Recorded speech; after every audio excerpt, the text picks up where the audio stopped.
사도행전 24장의 말씀을 읽었는데 우리들의 또 다른 이름이라고 하는 제목으로 말씀을 나누려고 합니다. 우리 성도님들 세상을 살아가지만 각자 우리에게 이미 주어진 이름들이 있습니다. 그러나 세상을 살아가면서 우리가 예수 믿는 사람들, 우리 오늘 찬양 연주 들으신 것처럼 정말 주 예수보다는 더 귀한 분은 없네 고백하면서 주님 안에서 살아가는 성도로 우리가 이 땅을 지금 살아가고 있는데, 세상의 사람들이 우리를 누구라고 어떻게 불러주기를 원하고 계십니까? 흔히 요즘에 콜센터라고 그러죠. 보험회사나 금융회사에서 종종 전화가 옵니다. 그렇게 전화 올 때 호칭이 고객님 안녕하셨습니까? 그렇게 얘기해요. 얼마 전에 제가 또 병원에를 한번 갔었는데, 병원에 가니까, 병원은 제가 목사인 거 모르잖아요. 그러니까 뭐라고 부르냐면 공성훈님 3번 진료실로 들어오세요 그러더라고요.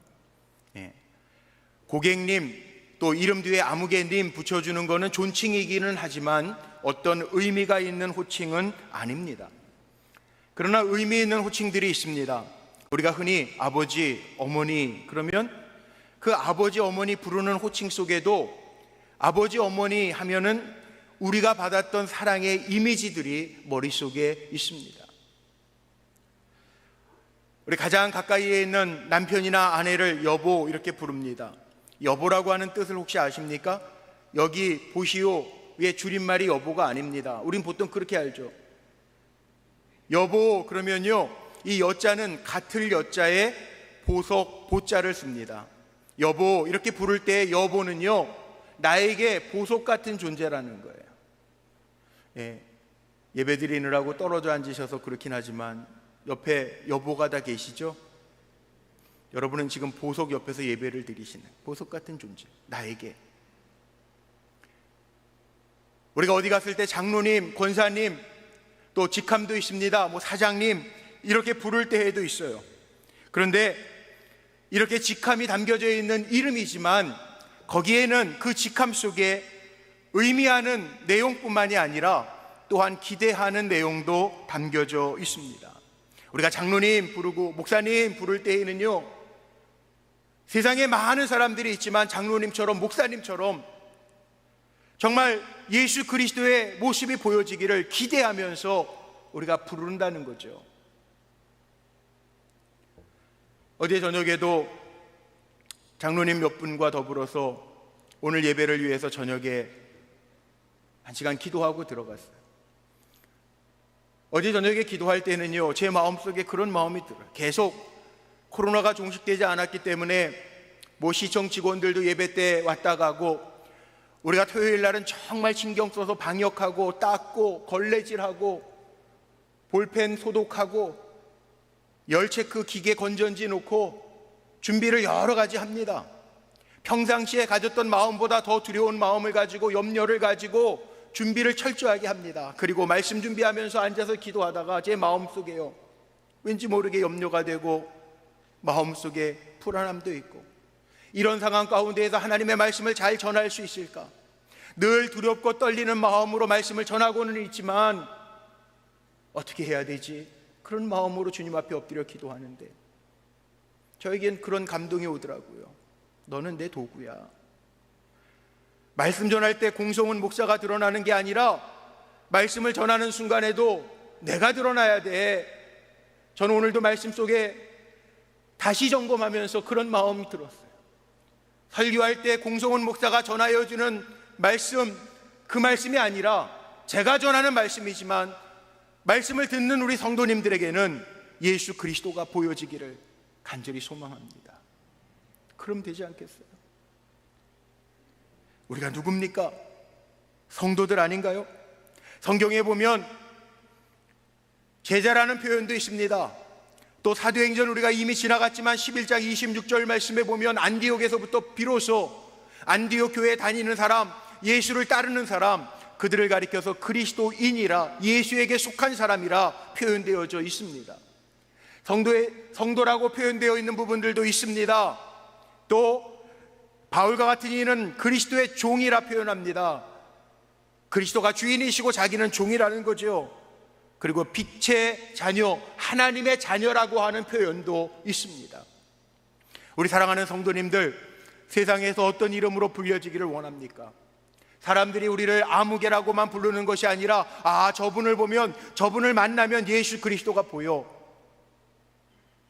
제 마음에 간절한 소망이 있다면 저뿐만이 아니라 우리 사랑하는 불꽃교회 성도님들, 어디에 가든지 누구를 만나든지 어느 자리에 있든지 여러분을 보면서 나와 함께 살아계신 주님이 늘 보여지는 은혜의 성도들이 되시기를 주님의 이름으로 축복합니다. 바울 보십시오.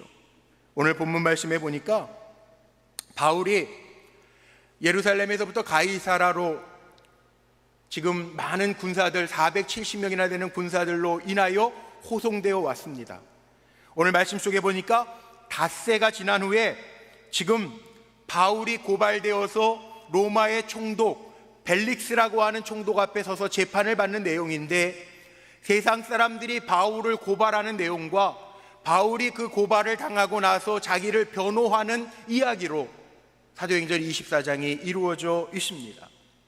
변호사 더둘로라고 하는 사람이 1절에 나오죠. 더둘로라고 하는 사람이 바울을 일컬어서 뭐라고 이야기하냐 하면, 이 사람은 전염병 같은 자라, 그렇게 고발하고 있어요. 전염병 같은 자라.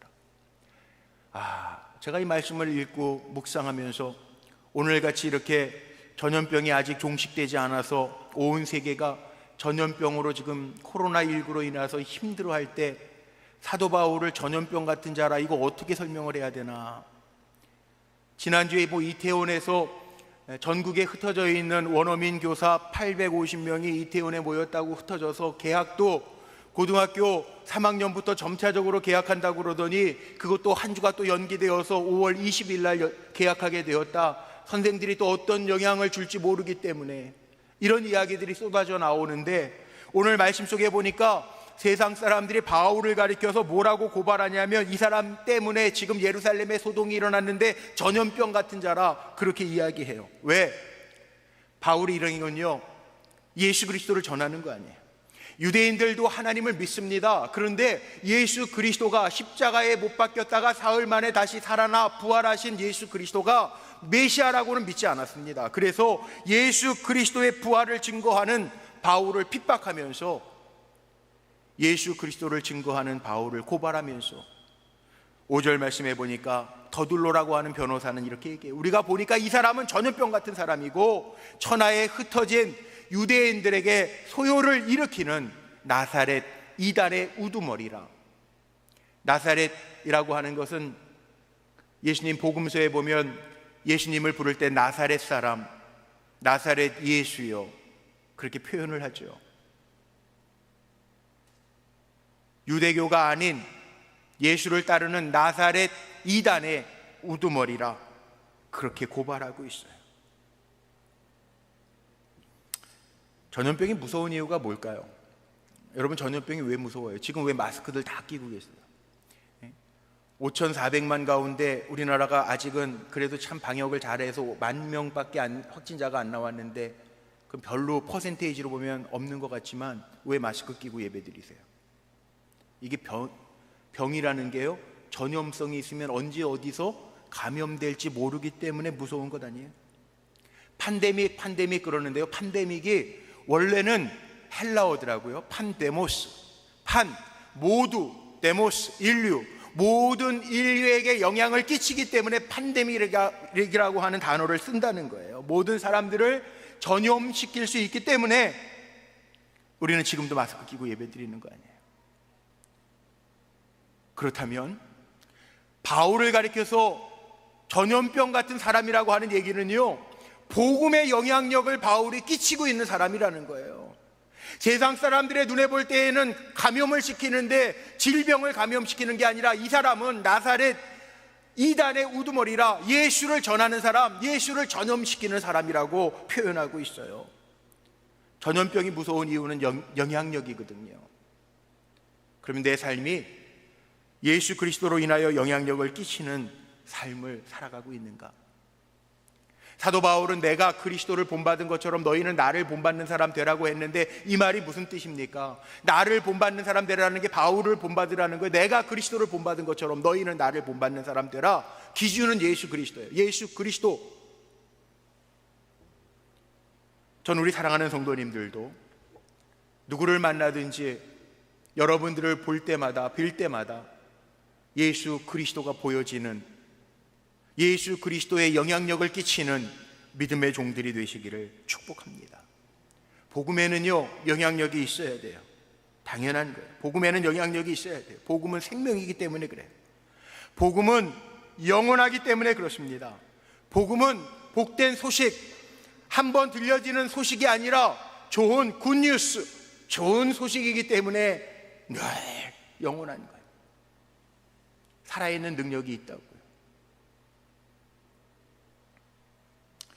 복음의 동력은 다른 게 아니에요. 우리가 이 영향력을 끼치기 위해서는 뭔가 힘이 있어야 되잖아요. 그 힘이 어디에 있습니까? 거룩함이에요. 다르게 사는 겁니다.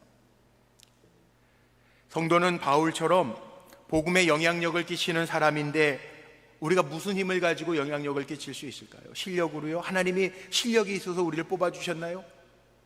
많이 배워서요? 하나님 우리가 세상적인 지식이 많아서 우리를 불러주셨나요?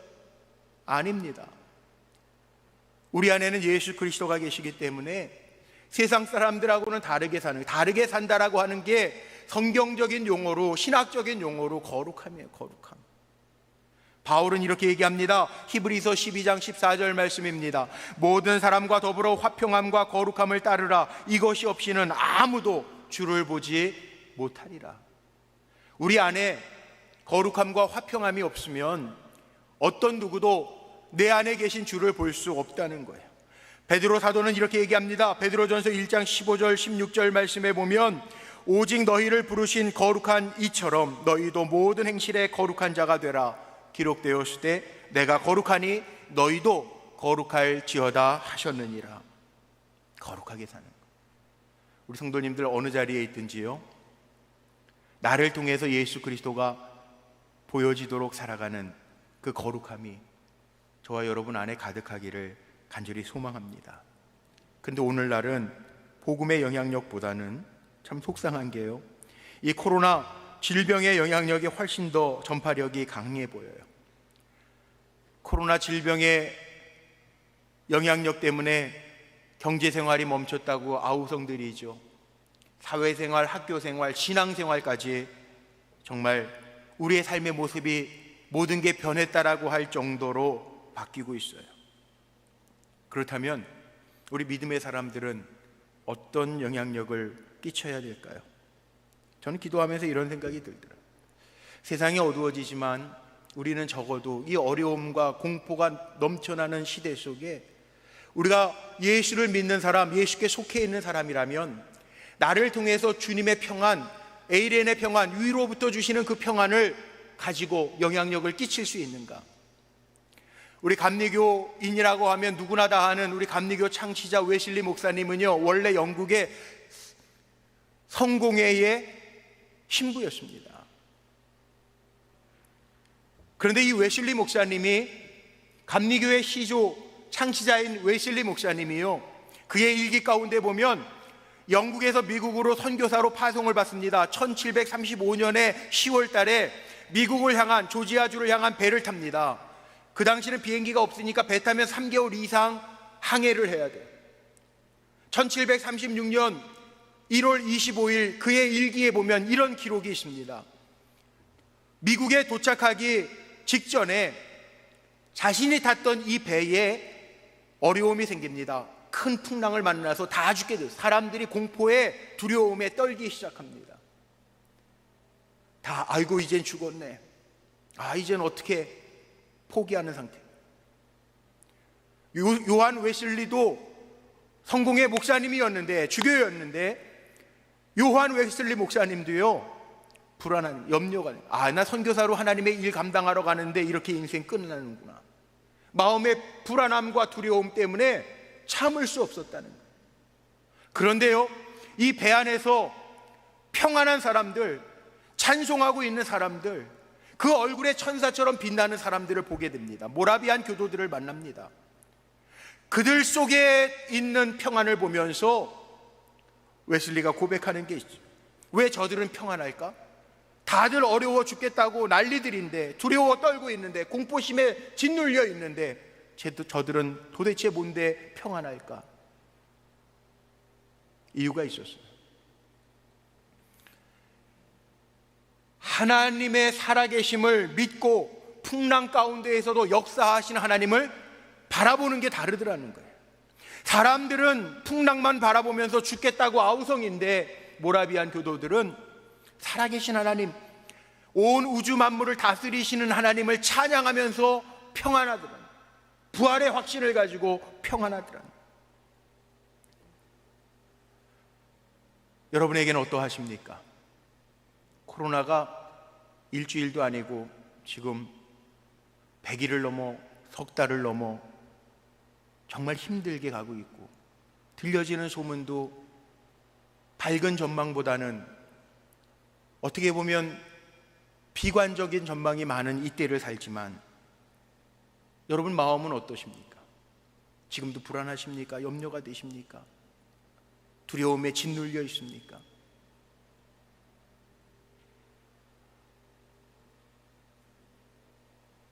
우리 그리스도인들은 세상 사람들하고 똑같이 불안해하고 염려하고 걱정하는 게 아니라, 모라비안 교도처럼 우리는 세상에 그리스도의 평안을 이 어려운 때에도 끼칠 수 있는 사람들이 되어야 된다는 거죠.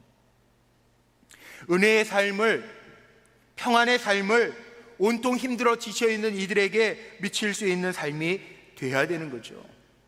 정말 살아계신 하나님을 믿는다면. 여러분 믿음이 있어요? 살아계신 하나님에 대한 소망이 있습니까? 성경에 보니까요, 아합 왕 시대 때도 그렇고 믿음의 사람이 아무도 없는 것 같이 보여도 하나님은 그루터기 남겨진 7,000명을 통해서 돕게 만드시더라고요. 우리에게 그 믿음이 있는지 점검하고 다시 일어나야 돼요. 시간 지나서 회복됐다고 일어나는 것이 아니라, 이 어려운 시간을 지나면서 정말 나에게 하나님 살아계시다라고 하는 믿음이 나에게 있는가?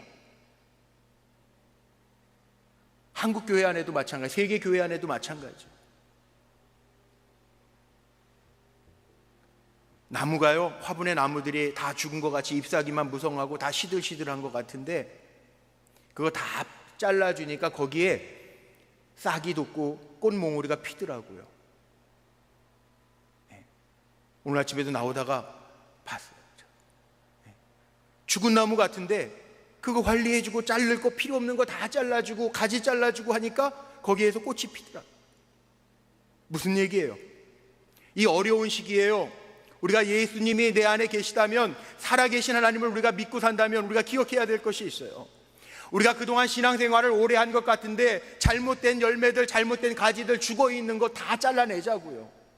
시간 지났다고 회복됐다고 일어나는 것이 아니라, 정말 이번 기회에 내가 하나님 앞에 바로 서 있는지, 하나님의 살아계심을 내가 확신하고 있는지, 예수 그리스도가 내 안에 계신지, 정말 내가 예수를 온 땅에 선한 영향력으로 끼칠 수 있는, 영향력을 줄 수 있는 주님의 사람인지 점검하며 일어날 수 있는 우리 성도들이 되시기를 주의 이름으로 축복합니다.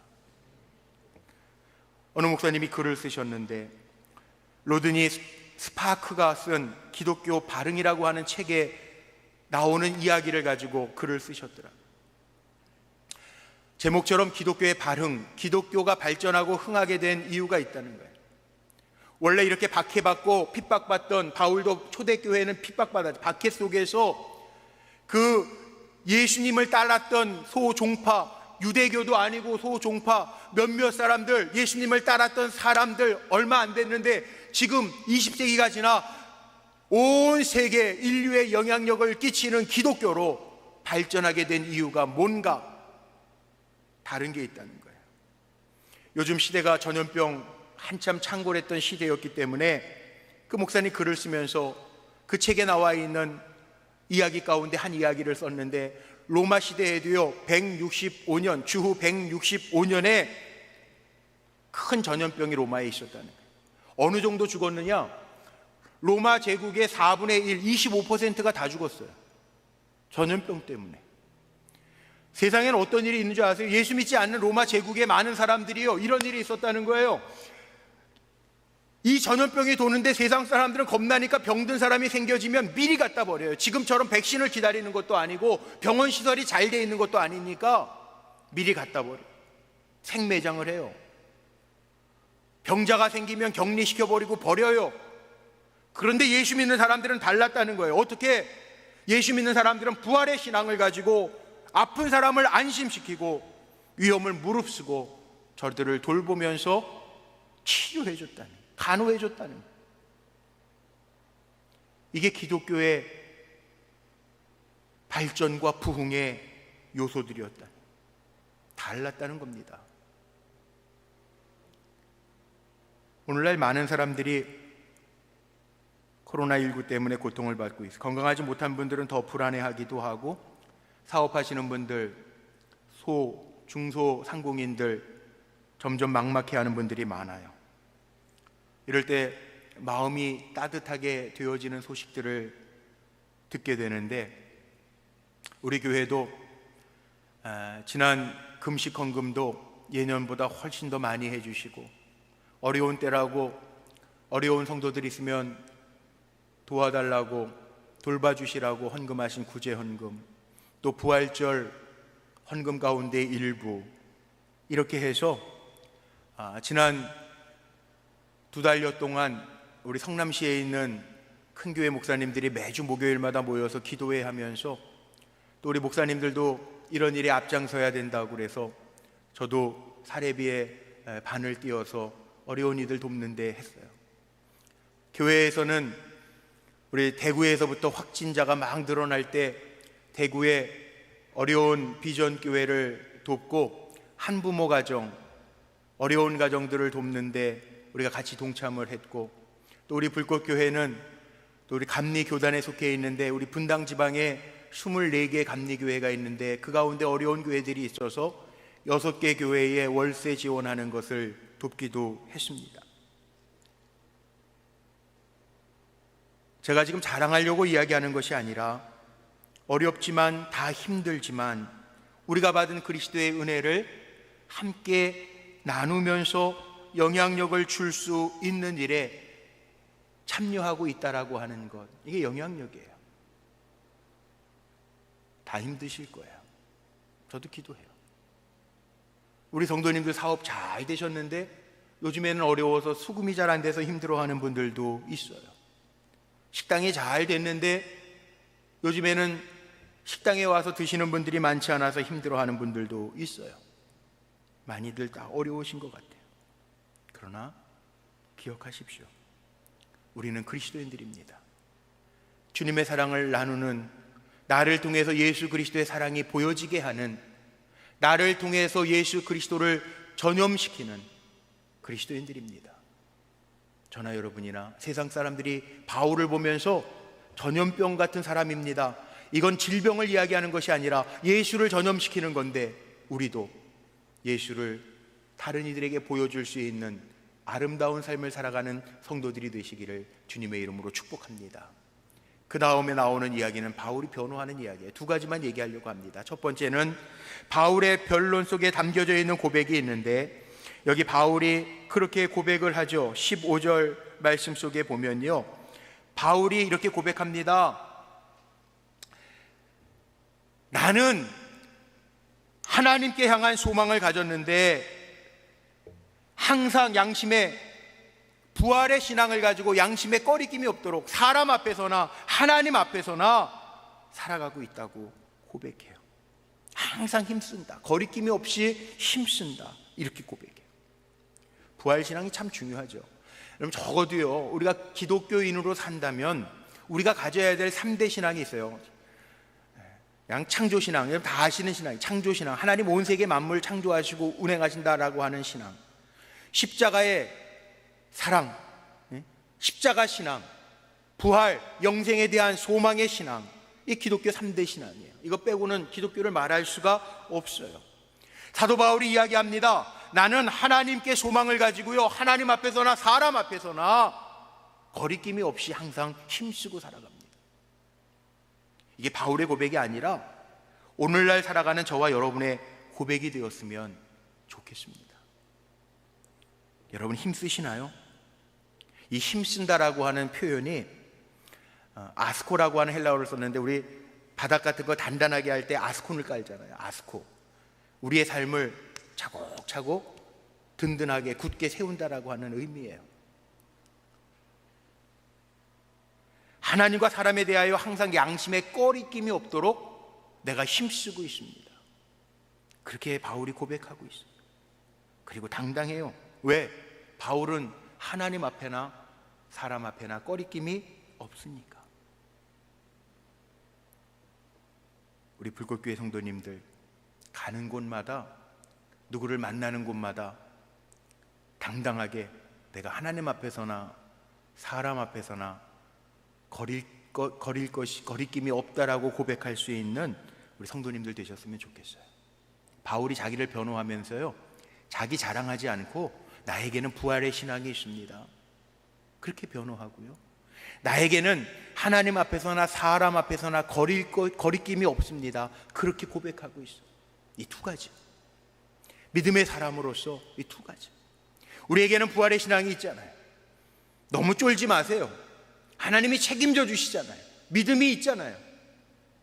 그리고 우리의 삶이 당당해야 돼요. 거리낌이 없으면요, 당당할 수 있어요.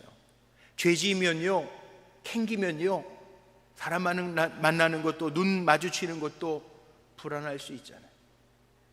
그러나 하나님 앞에서나 사람들 앞에서나 거리낄 것이 없다면 우리 숨을 필요 없잖아요. 두려워할 거 없잖아요. 그런데 이와 대조적으로 벨릭스 총독이 나옵니다. 사도행전에 로마의 총독 두 사람의 이름이 나오죠. 오늘 마지막 27절에 나왔던 베시도, 벨릭스의 뒤를 이어서 바울을 심사했던 베시도라고 하는 총독 이름이 나오고, 오늘은 벨릭스라고 하는 사람이 나오는데, 이 벨릭스라는 사람은요, 완전히 바울하고 대조적인 사람이에요. 벨릭스 총독은요, 바울에게 복음을 듣습니다. 그런데 두려워하여 지금은 가라, 그리고 복음을 듣기는 들었는데 구원받을 수 있는 기회를 놓친 사람이 벨릭스 총독이에요. 25절 말씀해 보세요. 바울이 의와 절제와 장차 오는 심판을 강론했을 때 벨릭스가 두려워하여 대답하되 지금은 가라, 내가 틈이 있으면 너를 부르리라 하고, 바울이 하나님의 의, 믿음의 사람의 절제, 장차 우리에게 다가올 심판을 이야기했는데 벨릭스는 두려워하여 대답하되 지금은 가라, 마음속에 두려움이 생겼어요. 왠지 아세요? 벨릭스는요, 요세푸스라고 하는 유대인 역사학자의 기록에 의하면 그는 잔인한 사람이에요. 사람 죽이는 거. 더둘로라고 하는 변호사는 변호사니까 심판을 구하기 때문에 오늘 성경에 당신 때문에 나라가 평안하고 아첨 발린 말을 하지만, 이 벨릭스 총독은요, 잔인한 사람이에요. 심지어는 오늘 성경에 나오죠. 그 아내 두루실라와 함께 바울을 불러서 복음을 접했다고 그랬는데, 두루실라도요, 남에게 뺏은 아내입니다. 그 당시 로마 공화정 시대는요, 첩도 뒀고요, 공창제도도 있었고요, 힘과 권력이 있으면, 돈이 있으면 남의 아내도 뺏을 수 있는 그런 시대였습니다. 두루실라는 나이가 18살, 벨릭스 총독은 60살이에요. 60살. 나이도 40살 차이가 넘어요. 남의 아내, 하마드라고 하는 그 당시 팔레스틴 북방 지역에 있는 사람의 아내를 뺏어온 거예요. 그러니까 마음이 얼마나 두려움이 있겠어요. 얼마나 죄를 많이 짓고 살았으니 두려움이 있었겠어요. 그러니까 마음에 찔리니까 바울에게 지금은 가라, 내가 틈이 있으면 부를게. 그리고 부르긴 불렀는데 왜 불렀는지 아세요? 그 다음에 26절 말씀해 보니까 또 바울에게서 돈을 바라고, 지금 재판정에 서 있는 피고에게 어떻게 하면 너 재판에 내가 이롭게 해줄게, 그리고 돈을 기대하고 바랬다는 거예요. 그 사람이 벨릭스예요. 바울하고 전혀 다른 삶을 살았죠. 오늘 우리 피아노 연주 들으면서 은혜를 참 많이 받았는데, 주 예수보다 더 귀한 것은 없네. 이 세상 명예도, 이 세상 부귀도, 여러분 다 이거 내려놓을 수 있어요. 예수님 때문에 내려놓을 수 있어요.